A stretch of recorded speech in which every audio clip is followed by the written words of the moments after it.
तायडेनगर पुन्हा रक्ताळले. जुन्या वादातून तिघांवर प्राणघातक हल्ला. शहरातील तायडेनगर परिसरात पुन्हा एकदा गुंडांनी डोकं वर काढलं असून जुन्या वादातून तिघांवर धारधार शस्त्राने भीषण हल्ला करण्यात आला. या घटनेमुळे संपूर्ण परिसरात दहशतीचं वातावरण पसरलं आहे.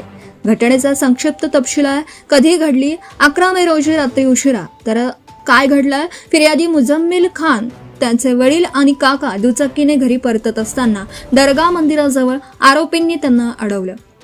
4 आरोपींनी धारधार शस्त्रांनी हल्ला केला, ज्यात रियाज खान आणि आफ्ताब खान गंभीर जखमी झाले आहेत. जफर हातम बेग, शेख नावेज, जिशान आणि अब्दुल या चौघांविरुद्ध भारतीय न्याय संहितानुसार गुन्हा दाखल करण्यात आला आहे. नागरिकांचा संताप. तायडेनगर परिसर सध्या एमडी ड्रग्ज, गांजा, अवैध दारू आणि तस्करीचं केंद्र बनल्याचा आरोप स्थानिक नागरिक करत आहेत. पोलिसांवर निशाणा. चार्ली पोलिसांची गस्त केवळ नावापुरतीच असून कारवाईऐवजी दुर्लक्ष केलं जातं, अशा संतप्त प्रतिक्रिया उमटत आहेत. केवळ कागदी दावे न करता गुन्हेगारांवर कठोर कारवाई करून परिसरात शांतता प्रस्थापित करण्याची मागणी यवतमाळकरांनी केली आहे. यवतमाळ शहर पोलीस पुढील तपास करीत आहेत.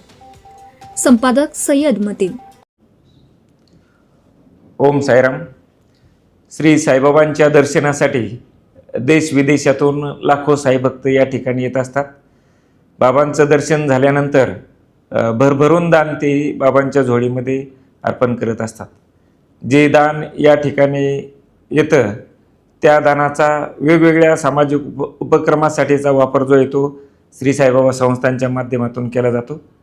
त्याचाच भाग म्हणून जे आहे राज्यामध्ये ज्या शेतकऱ्यांनी आत्महत्या केलेल्या आहेत त्या शेतकऱ्यांचं मुलगा मुलगी इयत्ता 10वीमध्ये असेल आणि 10वीमध्ये त्याला 80% जास्त मार्क्स मिळालेले असतील तर त्याचं 11वी आणि 12वीचं सर्व शिक्षण जे आहे ते श्री साईबाबा संस्थांच्या मार्फत केला जाईल. त्यासाठीचा निर्णय जो आहे तो तदर्थ समितीने घेतलेला आहे. त्यामध्ये त्या मुलाची राहण्याची व्यवस्था, त्याची प्रसाद भोजनाची व्यवस्था, त्याचा जो शैक्षणिक खर्च जो आहे तो शैक्षणिक खर्चसुद्धा जो आहे तो संस्थांच्या मार्फत केला जाईल. सर्वात महत्त्वाचं म्हणजे मागच्या वर्षापासून जे आहे ते साईबाबा संस्थांमध्ये आकाश कोचिंग क्लासेसमार्फत जे आहे ते 11वी आणि 12वीतल्या मुलांना जे आहे ते कोचिंगची सुविधा जी आहे ती संस्थांनी उपलब्ध करून दिलेली आहे. या सुविधेमध्ये सुद्धा त्या मुलांना जे आहे फ्री कोचिंग जे आहे त्यांना जे आहे ते उपलब्ध करून दिले जाणार आहे. सामाजिक बांधिलकीच्या भावनेने अडचणीच्या प्रसंगी गरजू विद्यार्थ्यांना आर्थिक मदत करण्याचा निर्णय, शैक्षणिक मदत करण्याचा निर्णय जो आहे तो साईबाबा संस्थांनी घेतलेला आहे. सर्व विद्यार्थ्यांना या निमित्ताने मी आवाहन करतो की आपण साईबाबा संस्थांनी सुरू केलेल्या या उपक्रमाचा जो आहे तो लाभ घ्यावा.